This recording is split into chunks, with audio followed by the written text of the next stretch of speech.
নমস্কার। তো চলুন সবাইকে আমার চ্যানেলে ওয়েলকাম। আজকে আমি আলোচনা করব কেপিআই গ্রিন এনার্জি নিয়ে। এটি একটা রিনিউয়েবল এনার্জি এই সেক্টরের স্টক, মানে রিনিউয়েবল সেক্টরের স্টক। নর্মালি আমি renewable energy, solar energy, EV এই ধরনের সেক্টর থেকে একটু দূরে থাকি আর কি। এইসব স্টককে নিয়ে আমি আলোচনা করি না। তো এইসব সেক্টরে আমার মনে হয় খুব রিস্ক থাকে, বিশেষ করে রেগুলেটরি রিস্ক। মানে গভর্নমেন্ট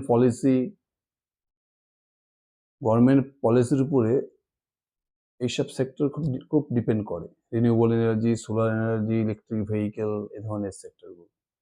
যেমন নর্মালি আমি এইসব সেক্টর থেকে দূরে থাকি। কিন্তু কেপিআই গ্রিন এনার্জি নিয়ে ভিডিওটা বানাচ্ছি, তার কারণ হচ্ছে কেপিআই গ্রিন এনার্জিতে হিউজ স্কোপ রয়েছে। আপনি যদি রিনিউয়েবল এনার্জির সেক্টরে দেখেন, কেপিআই গ্রিন এনার্জি আপনি দেখেন লাস্ট 2 বছর থেকে দেখেন দুর্দান্ত বিজনেস করে যাচ্ছে। মানে এদের কাছে প্রচুর অর্ডার রয়েছে, হিউজ অর্ডার রয়েছে। এর মধ্যে এক্সিকিউশন দুর্দান্ত এক্সিকিউশন করে যাচ্ছে। প্লাস এখন যে সেন্ট্রাল গভর্নমেন্ট এখন মোটামুটি 2026 রয়েছে, নেক্সট ইলেকশন মোটামুটি 2029-এ, মানে নেক্সট 3 ইয়ার্স কিন্তু মানে গভর্নমেন্ট মোটামুটি একটা স্টেবল জায়গায় রয়েছে, সেন্ট্রাল গভর্নমেন্ট স্টেবিলিটি রয়েছে। তার মানে কি, এই যে অর্ডারগুলো এখন পাচ্ছে, যে অর্ডারগুলো এক্সিকিউশন হচ্ছে, সেই অর্ডারগুলো কিন্তু নেক্সট 3 বছরে আমার মনে হয় খুব একটা সমস্যা হবে। আর কেপিআই গ্রিন এনার্জিতে স্কোপ হিউজ রয়েছে। এর জন্য আজকে আমি কেপিআই গ্রিন এনার্জি নিয়ে ভিডিওটা বানাচ্ছি। মানে গভর্নমেন্ট এখন রিনিউয়েবল এনার্জি নিয়ে সব থেকে বেশি বুলিশ। সেন্ট্রাল গভর্নমেন্ট প্রচুর চেষ্টা করছে রিনিউয়েবল এনার্জি ইন্ডিয়াতে পুরো একদম বুমিং করাতে। তার কারণ এক নম্বর হচ্ছে রিনিউয়েবল এনার্জি এখন দরকার হচ্ছে, মোস্ট ইম্পর্টেন্ট হচ্ছে ইকো ফ্রেন্ডলি, পরিবেশকে বাঁচানোর জন্য কিন্তু রিনিউয়েবল এনার্জি খুব দরকার। আর সব থেকে বড় হচ্ছে যে অয়েল, বাইরে থেকে অয়েল ইম্পোর্ট করা, এটাও কমে যাবে। অয়েলের উপরে ডিপেন্ডেন্সি কমে যাবে। আর যত যে কোল বলেন, কয়লা বলেন, অয়েল বলেন, এগুলোকে যত আপনি ইউজ করি, যত বার্নিং করি সব জিনিসগুলো, এটাকে প্রচুর কার্বন ডাইঅক্সাইড ছেড়ে দেয় এয়ারে, যার ফলে পুরো এয়ার পলিউটেড হয়ে পলিউশনে বেড়ে যাচ্ছে, দুনিয়ার অসুখ বেড়ে যাচ্ছে। পরিবেশকে বাঁচানো প্লাস সস্তা। একবার যদি রিনিউয়েবল এনার্জির প্ল্যান্ট বসে গেল, সোলার প্যানেল লাগিয়ে নিলেন বা উইন্ড টারবাইন লাগানোর পরে কিন্তু কস্টিং অনেক কম পড়ে যায়। নর্মালি কোল বা অয়েল থেকে যে রিনিউয়েবল এনার্জি, এটা কিন্তু কস্টিং অনেক কম পড়ে যায়। এখন দেখবেন এই যে ইলেকট্রিসিটি ডিপার্টমেন্টে কিন্তু এখন পুরো চেঞ্জ চলে এসছে। প্রচুর বড় বড় কোম্পানি, বড় বড় প্রজেক্ট তৈরি হচ্ছে শুধু সোলার এনার্জির উপরে বেস করে। সোলার এনার্জি, উইন্ড এনার্জি, সমস্ত কোম্পানি কিন্তু এখন এদিকে যাচ্ছে ধীরে ধীরে, সোলার এনার্জির দিকে আর উইন্ড এনার্জির দিকে। তবে কি কেপিআই একটা তো গভর্নমেন্ট সাপোর্ট দিচ্ছে, পুরো সেক্টরটাই booming. Next 3 years, 4 years, 5 years কিন্তু রিনিউয়েবল এনার্জির পিছনে গভর্নমেন্ট প্রচুর ইনভেস্ট করেছে। যে সমস্ত কোম্পানি এই সমস্ত কাজ করছে রিনিউয়েবল এনার্জি সেক্টরে, গভর্নমেন্ট তাদেরকে পিএলআই স্কিম এনে চলে এসছে, সাবসিডি দিচ্ছে। প্লাস গভর্নমেন্ট নিজে থেকেও প্রচুর ক্যাপেক্স করছে, যার ফলে সেক্টরটা কিন্তু পুরো এই মুহূর্তে বদলে একটা বুমিং সেক্টর। তো চলুন আজকে আমি আলোচনা করবো কেপিআই গ্রিন এনার্জি নিয়ে।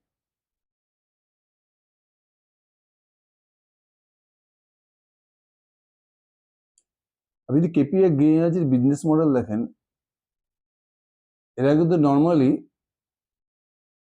এরা কিন্তু কোনো সোলার প্যানেল বা উইন্ড টারবাইন প্রডিউস করে না।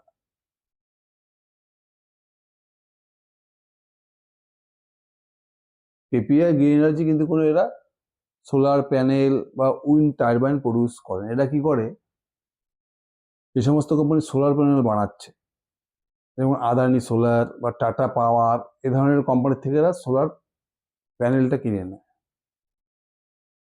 তারপর উইন্ড টারবাইন যে সমস্ত কোম্পানি বানায়, মনে করেন আইনক্স উইন্ড বা সুজলান এনার্জি, এই ধরনের কোম্পানির থেকে এরা কিন্তু উইন্ড টারবাইন কিনে। কারণ আপনি যদি রিনিউয়েবল এনার্জি ইলেকট্রিসিটি বানাতে চান, আপনার কি লাগবে? যদি আপনি সোলার এনার্জি বানাতে চান, সোলার প্যানেল লাগবে ইলেকট্রিসিটি বানাতে। আর আইদার আপনাকে কি করতে হবে, উইন্ড টারবাইন লাগবে। এই দুটো কাজে কিন্তু কেপিআই গ্রিন এনার্জি করে। এটা কি করে, আউটসোর্স করে এরা। সোলার প্যানেল বলুন বা উইন্ড টারবাইন বলুন, এরা আউটসোর্সিং করে নিচ্ছে। করে এরা কি করে, সোলার পুরো প্ল্যান্ট এরা ম্যানুফ্যাকচারিং করে। এই সমস্ত কোম্পানি থেকে নিয়ে নিল সোলার প্যানেল প্লাস কোনো একটা কেবল কোম্পানির থেকে আমরা পলিক্যাপ, কেইআই এই ধরনের কোম্পানিতে কেবল নিয়ে নিল, আর বিভিন্ন র মেটেরিয়ালস কালেক্ট করে সোলার প্যানেল, কেবল আর যত র মেটেরিয়ালস আছে এগুলো কালেক্ট করে এরা কি করে পুরো সোলার প্ল্যান্টটাকে এরা ম্যানুফ্যাকচারিং করে। বিভিন্ন কোম্পানি থেকে অর্ডার, এখন সমস্ত কোম্পানি যাচ্ছে নিজের ফ্যাক্টরির পাশে একটা সোলার প্ল্যান্ট বানাতে, মানে পুরো ইলেকট্রিসিটিটা এরা সোলার প্যানেল থেকে ইউজ করবে। একেবারে পরিবেশটা হয়ে যাবে ইকো ফ্রেন্ডলি, প্লাস কস্টিং অনেক কম পড়ে যাবে। এটা কি করে কেপিআই গ্রিন এনার্জি অর্ডার দেয়, ভাই তুমি আমাকে একটা সোলার প্ল্যান্ট বানিয়ে দাও। কারণ কেপিআই গ্রিন এনার্জি কি করবে, সোলার প্যানেল বাইরে থেকে আউটসোর্স করবে, আদানি সোলার বা টাটা পাওয়ার থেকে নিয়ে নেবে সোলার প্যানেল, কেবল যত যত র মেটেরিয়ালস কালেক্ট করে সেই কোম্পানিকে এরা সোলার প্ল্যান্ট বানিয়ে দেবে। এটা হচ্ছে এদের বিজনেস মডেল একটা মেইন ভার্টিক্যাল। আর একটা কি কাজ করে এরা, নিজেরাই সোলার প্যানেল বানায়। একটা গেল কোনো কোম্পানি এদেরকে অর্ডার দিল, তারপরে এরা সোলার প্যানেল বানিয়ে দিল, পুরো সোলার প্ল্যান্ট বানিয়ে দিল। আর একটা কি ওরা নিজেরাই পুরো ক্যাপেক্স করে সোলার প্ল্যান্ট বানালো। বানানোর পরে কি করলো, এখান থেকে ইলেকট্রিক এনার্জি জেনারেট করলো। জেনারেট করার পরে অনেক ছোটো ছোটো কোম্পানি আছে যাদের হয়তো অত পয়সা নেই, নিজেরাই সোলার প্ল্যান্ট বানাবে। এরা কেপিআই গ্রিন এনার্জির থেকে লং টার্ম কন্ট্রাক্টর, 5 বছর 10 বছরের কন্ট্রাক্টে এরা ইলেকট্রিক এনার্জিটা এরা যেভাবে আমরা যেভাবে আমাদের বাড়িতে যেভাবে আমরা ইলেকট্রিক কারেন্ট সাপ্লাই নিচ্ছি আর কি, এরা ঠিক সেভাবে কেপিআই গ্রিন এনার্জির থেকে ইলেকট্রিক এনার্জি নিতে থাকে, রিনিউয়েবল এনার্জি।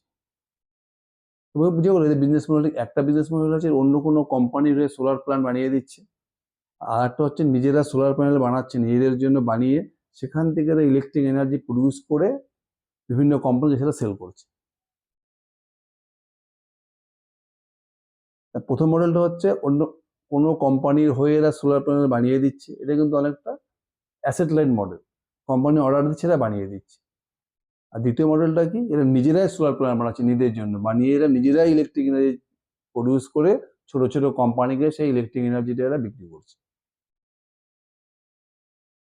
এই দুটো হচ্ছে এদের মেন বিজনেস মডেল। প্লাস যাদের হয়ে এরা সোলার প্ল্যান্ট বানিয়ে দিচ্ছে, যখন বানিয়ে দিল এরা একবার একটা লামসাম ইনকাম হয়ে গেলো। প্লাস কি করে, এই যে প্ল্যান্টটা এরা বানিয়ে দিল, মেনটেন্যান্স কিন্তু এরাই করে কেপিআই এনার্জি। সারা বছর যে মেনটেন্যান্স হবে লং টার্ম, ওদের কিন্তু এখান থেকে রেভিনিউ আসতেই থাকবে। এই হচ্ছে কেপিআই এনার্জি মোটামুটি বিজনেস মডেল। আপনি যদি কেপিআই এনার্জির বিজনেস দেখেন, কোম্পানি মানে যদি লাস্ট 2 বছরের বিজনেস দেখেন, কোম্পানি কনসিস্টেন্ট 2 বছর 3 বছর যদি বিজনেস দেখেন, 4 বছর 5 বছর, কোম্পানি সুপার কনসিস্টেন্ট। যদি 2020 থেকে 2025 দেখেন, এই 5 বছরে আপনি কোম্পানির সেল দেখেন, মোটামুটি 60 crore থেকে সেল গেছে 1700 কোটি টাকা, মানে প্রায় 30x সেলস গ্রোথ 5 বছরে। যদি প্যাট গ্রোথ দেখেন, 2020 টোটাল প্যাট ছিল মোটামুটি 9 কোটি টাকা, আর 2025 প্যাট গিয়ে দাঁড়িয়েছে কত, 325 কোটি টাকা। তো 2020 প্যাট ছিল মোটামুটি 6 কোটি টাকা, আর 2025 প্যাট গিয়ে দাঁড়িয়েছে 325 কোটি টাকা, 50x। 5 বছরের সেলস গ্রোথ প্রায় 30x, আর প্যাট গ্রোথ প্রায় 50x। মানে কোম্পানি বুঝতে কিভাবে গ্রোথ করছে। মানে যদি আপনি FY25 দেখেন, এদের টোটাল সেল ছিল মোটামুটি 1700 কোটি টাকা, আর প্যাট কত ছিল, 325 কোটি টাকার মধ্যে প্যাট ছিল, মোটামুটি 20% মতো সেলস গ্রোথ। যেমন FY26 এর 3টি কোয়ার্টার দেখেন, 3টি কোয়ার্টারের অলরেডি মোটামুটি 1900 কোটি টাকা সেল করে নিয়েছে, আর প্যাট কত করেছে 3টে কোয়ার্টার মিলে, মোটামুটি যদি আপনি প্যাট দেখেন মোটামুটি 360 কোটি, 360 কোটি টাকা প্যাট অলরেডি করে নিয়েছে। পুরো FY25 এর প্যাট ছিল 325 কোটি টাকা, FY26 এর অলরেডি 360 কোটি প্যাট করে নিয়েছে। মানে তার মানে পুরো FY26 এর কোম্পানি মোটামুটি 500 কোটি টাকার মতো প্যাট করে নেবে। পুরো FY26 এর কোম্পানি 500 কোটি টাকার মতো প্যাট করে নেবে। আর কোম্পানির মার্কেট ক্যাপ কত, কোম্পানির মার্কেট ক্যাপ মোটামুটি আপনি এখন দেখেন, কেপিআই গ্রিন এনার্জি মার্কেটে মোটামুটি 7600 কোটি টাকা। যদি FY26 এ 500 কোটি টাকা প্যাট কোম্পানি করে, আর এদের মার্কেট ক্যাপ হচ্ছে 7600 কোটি টাকা, তাহলে ফরওয়ার্ডিং পি কত আসবে, 7600 ডিভাইডেড বাই 500, মানে 15 থেকে 16 ফরওয়ার্ড পিতে আপনি পাচ্ছেন একটা মোটামুটি 40% সেলস গ্রোথ ইঞ্জিন। সঙ্গে কিন্তু এটা অপারেটিং লেভারেজও পাচ্ছে। এগুলো FY26। এবারে কোম্পানি যেভাবে বিজনেস করছে,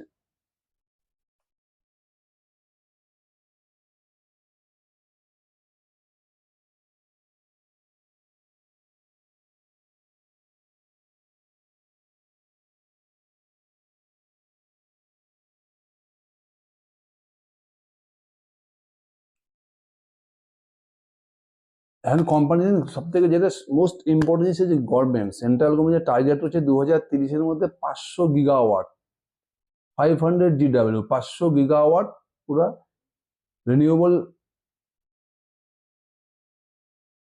electricity 500 gigawatt renewable energy produce করতে যাচ্ছে গভর্নমেন্ট। আর কেপিআই গ্রিন এনার্জি যে টার্গেট দিয়েছে, KPI green energy total install capacity মোটামুটি 1.2 GW গিগাওয়াট। যে টার্গেট রয়েছে FY30-র মধ্যে 1.2 গিগাওয়াট থেকে এটা হয়ে যাবে 10 গিগাওয়াট, মানে মোটামুটি 8x গ্রোথ হতে পারে নেক্সট 4 ইয়ার্স। এদের শুধুমাত্র ইনস্টল ক্যাপাসিটি বেড়ে যেতে পারে 8x, এখন আছে কত 1.2x, এটা নেক্সট 4 বছর হয়ে যেতে পারে 10, এখন হচ্ছে 1.2 গিগাওয়াট, এটা নেক্সট 4 বছর হয়ে যেতে পারে প্রায় 10 গিগাওয়াট, মানে মোটামুটি 8x গ্রোথ হতে পারে শুধুমাত্র ইনস্টল ক্যাপাসিটি গ্রোথ। তার মানে কি একটা যখন এই হারে ক্যাপাসিটি বাড়াচ্ছে, তার মানে কোম্পানি ইজিলি নেক্সট 4 ইয়ার্সে 30 থেকে 40% সুদ আরামে করে নেবে, তার সঙ্গে অপারেটিং লেভারেজও পাচ্ছে। তার মানে কোম্পানি আপনি দেখেন নেক্সট 4 ইয়ার্স 40 থেকে 50% প্যাট গ্রোথ করতে কিন্তু কোম্পানির খুব একটা অসুবিধা হবে না। কোম্পানি যে হারে ক্যাপাসিটি বাড়ছে, প্লাস কোম্পানির যত অর্ডার বুক রয়েছে প্রায় 6,000 কোটির মতো এখন কোম্পানির অর্ডার বুক রয়েছে। একে তো পুরো গভর্নমেন্ট সাপোর্ট দিচ্ছে প্রজেক্টটা renewable energy, plus KPI green energy এদের এক্সিকিউশন দুর্দান্ত, execution super, strong order book, plus এরা যে ইনস্টল ক্যাপাসিটির গাইডেন্স দিয়েছে নেক্সট 4 ইয়ার্সে বলে 8x এরা ইনস্টল ক্যাপাসিটি বাড়াচ্ছে। তার মানে এই কোম্পানিতে কিন্তু হিউজ স্কোপ রয়েছে, মানে ইনভেস্টাররা কিন্তু এখান থেকে ফিউচারে প্রচুর কামাতে পারে। এখন মুশকিল হচ্ছে যে কেপিআই গ্রিন এনার্জি দুর্দান্ত এক্সিকিউশন করছে, গাইডেন্স সুপার, এদের হাতে প্রচুর অর্ডার বুক রয়েছে, সবকিছু ভালো, কিন্তু এইসব সেক্টরে না সব থেকে বড় রিস্ক রয়েছে।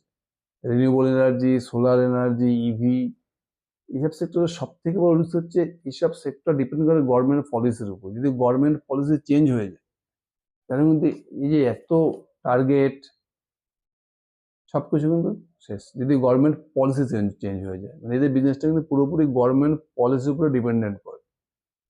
যদি এখন মোটামুটি আমাদের সেন্ট্রাল স্টেবল গভর্নমেন্ট রয়েছে, আগামী 3 বছরের আগে তো ইলেকশন নেই, মানে নেক্সট 3 ইয়ার্স কিন্তু মোটামুটি এই কেপিআই গ্রিন এনার্জি মনে হয় বিজনেসে আর মনে হয় না খুব একটা প্রবলেম হবে। আর 2 নম্বর আর একটা যেটা সব থেকে বড় সমস্যা হতো এক্সিকিউশন।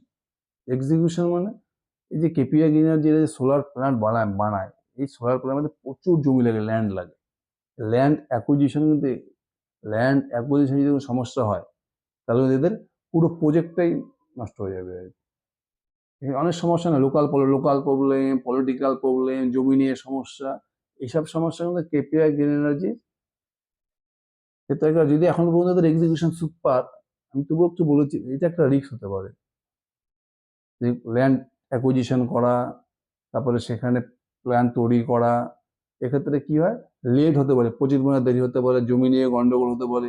এই জিনিসগুলোতে এইসব কোম্পানির ক্ষেত্রে সব থেকে বড় রিস্ক। আর একটা হচ্ছে বিজনেস, ক্যাপিটাল ইন্টেন্সিভ বিজনেস, মানে বিজনেস করতে প্রচুর টাকা লাগে, ক্যাপিটাল ইন্টেন্সিভ, পুরো ক্যাপিটাল ইন্টেন্সিভ বিজনেস এটা। এই জন্য যখন নিজেরা সোলার প্যানেল বানাচ্ছে, বানিয়ে ইলেকট্রিসিটি জেনারেট করতেছে, তার বিভিন্ন কোম্পানিকে সেল করছে সেই ইলেকট্রিসিটিটা। এই সোলার প্যানেল বানাতে কিন্তু প্রচুর টাকা লাগে, এই জন্য প্রচুর ডেপ্ট উঠাতে লাগে, যার ফলে দেখবেন সবসময় ডেপ্ট টু ইকুইটি রেশিওটা মোটামুটি 1-এর বেশি থাকে। যদিও কেপিআই গ্রিন এনার্জির ডেপ্ট টু ইকুইটি রেশিও অন্যান্য সব কোম্পানির থেকে কম। আর প্লাস কি এসব কোম্পানিতে দেখেন প্রোমোটারের প্রচুর শেয়ার প্লেজ হয়ে থাকে, এটা ব্যাংকে শেয়ার প্লেজ করে টাকা তুলে 30%, 40%, 50% শেয়ার প্লেজ হয়ে থাকে। যদি আপনি এইসব কোম্পানিতে ইনভেস্ট করেন আপনাকে কিন্তু এইসব জিনিসকে নিতে হবে, মানে এইসব হিট নিয়ে তারপরে ইনভেস্ট করতে হবে। যে প্রোমোটারের শেয়ার প্লেজ থাকবে, প্রচুর টাকা লাগে, প্রচুর ঋণ উঠাতে হবে, এই জন্য ডেপ্ট টু ইকুইটি রেশিও হাই থাকবে। এই জিনিসগুলো কিন্তু এইসব স্টকের ক্ষেত্রে মাস্ট, মানে এগুলো জিনিস ধরেই আমাদেরকে চলতে হবে। তারপরে কম্পিটিশনও রয়েছে অনেক, KPI green energy, Adani green energy রয়েছে, বা টাটা পাওয়ার রয়েছে, এরাও এসব সেক্টরে কাজ করছে, সোলার প্ল্যান্ট বানাচ্ছে, মানে কম্পিটিশনও রয়েছে। কিন্তু সবথেকে হচ্ছে কেপিআই গ্রিন এনার্জির এক্সিকিউশন লেভেল দুর্দান্ত, মানে সুপার এক্সিকিউশন করছে। এই জন্য আমি স্টক ট্রেনের ভিডিওটা বানালাম, তার মানে কেপিআই গ্রিন এনার্জির মধ্যে এক্সিকিউশন দুর্দান্ত রয়েছে। এবার যদি আপনি আমরা যদি আমাদের এফআই 26 শেষ মানে আমি এবার যদি এফআই 27 এর কেপিআই গ্রিন এনার্জির ডিলটা দেখি, পুরো যদি আপনি এফআই 26 দেখেন, এফআই 26 এর 3টে কোয়ার্টার মিলে অলরেডি মোটামুটি যদি দেখেন কেপিআই গ্রিন এনার্জি যদি মোটামুটি 3টে কোয়ার্টার দেখেন, 3টে কোয়ার্টার মিলে মোটামুটি এদের সেল গিয়ে দাঁড়িয়েছে 1900 কোটি টাকার মতো। মানে পুরো যদি আপনি এফআই 26 হিসাব করেন তাহলে এদের মোটামুটি সেল গিয়ে দাঁড়াতে পারে 2600 থেকে 2700 কোটি টাকা। আমি যদি 2600 কোটি টাকা ধরলাম, এদের প্যাট মার্জিন কত মোটামুটি 20%, মানে এফআই 26 ওদের প্রফিট গিয়ে দাঁড়াতে পারে 500 থেকে 520 কোটি টাকা। কোম্পানির গাইডেন্স কি রয়েছে যে নেক্সট 4 ইয়ার্সে প্রায় 8x ম্যানুফ্যাকচারিং ইনস্টল ক্যাপাসিটি বাড়াচ্ছে, আর সেলস গ্রোথের গাইডেন্স কি রয়েছে 30 থেকে 35%। আমি 30 থেকে 35% সেলস গ্রোথ করে নেক্সট 4 ইয়ার্স, এটা কিন্তু কনজারভেটিভ। যদি 30% গাইডেন্সও ধরি তাহলে এফআই 26 যদি 2600 কোটি টাকা সেল হয় তাহলে এফআই 27-এ এদের মোটামুটি সেল গিয়ে দাঁড়াতে পারে 3300 থেকে 3400 কোটি টাকা। এদের প্যাট মার্জিন কত মোটামুটি 20%-এর মতো। তাহলে এফআই 27-এ এদের টোটাল প্যাট গিয়ে দাঁড়াতে পারে 650 থেকে 700 কোটি টাকা। আমি 650 কোটি টাকা ধরলাম, যদি এফআই 27-এ কেপিআই গ্রিন এনার্জি 650 কোটি টাকা প্যাটও করে তাহলে ওদের মার্কেট ক্যাপ কত? এদের মার্কেট ক্যাপ মোটামুটি 7600 কোটি টাকা। তাহলে ফরওয়ার্ড পি কত হবে? 7600 ডিভাইডেড বাই 650, মানে 11 থেকে 12 ফরওয়ার্ডিং পি আসছে কেপিআই গ্রিন এনার্জি। কি পাচ্ছেন? 30 থেকে 40% sales growth engine plus operating leverage, মানে প্যাট গ্রোথ 40 থেকে 50% হতে পারে। তাহলে কোম্পানি যে গাইডেন্স দিয়েছে ইনস্টল ক্যাপাসিটি, গভর্নমেন্ট যেভাবে ক্যাপেক্স করছে, মানে কেপিআই গ্রিন এনার্জিতে কিন্তু হিউজ স্কোপ রয়েছে, প্রচুর টাকা কামানোর সম্ভাবনা রয়েছে। কিন্তু হ্যাঁ, এই সেক্টরগুলো কিন্তু রিস্কি সেক্টর। রিস্ক বলতে গভর্নমেন্ট পলিসির উপরে ডিপেন্ডেন্ট, এসব প্রজেক্টে টাকা প্রচুর লাগে, ব্যাংক থেকে প্রচুর ঋণ তুলতে লাগে, debt to equity ratio high থাকবে, প্রোমোটারের শেয়ার প্লেস থাকে ব্যাংকে। তবে এদের এক্সিকিউশনের সমস্যা হতে পারে, মানে ল্যান্ড লাগে, প্রচুর ল্যান্ড অ্যাকুইজিশন করতে লাগে, সেখানে দেরি হতে পারে, প্রজেক্ট ডিলে হতে পারে, এইসব চান্স কিন্তু এই সেক্টরে রয়েছে। তার মানে কেপিআই গ্রিন এনার্জির স্কোপ তো প্রচুর রয়েছে, কিছুটা রিস্কও রয়েছে, এক্সিকিউশনাল রিস্ক। আমাদের কি করতে হবে? তার মানে এইসব স্টকে যদি ইনভেস্ট করতে হয় আমাদেরকে ছোট অ্যালোকেশন দিয়ে স্টার্ট করতে হবে। ছোট অ্যালোকেশন দিয়ে স্টার্ট করে প্রতিটা কোয়ার্টারে ট্র্যাক করতে হবে কল পিপিটি, যাতে কোম্পানির মধ্যে কোনো সমস্যা আছে কিনা দেখা। আমি স্টকটা নিয়ে ভিডিওটা এই জন্য বানালাম যে কেপিআই গ্রিন এনার্জির মধ্যে এখন হিউজ স্কোপ রয়েছে। আপনারাও স্টাডি করুন, দেখুন। Thank you.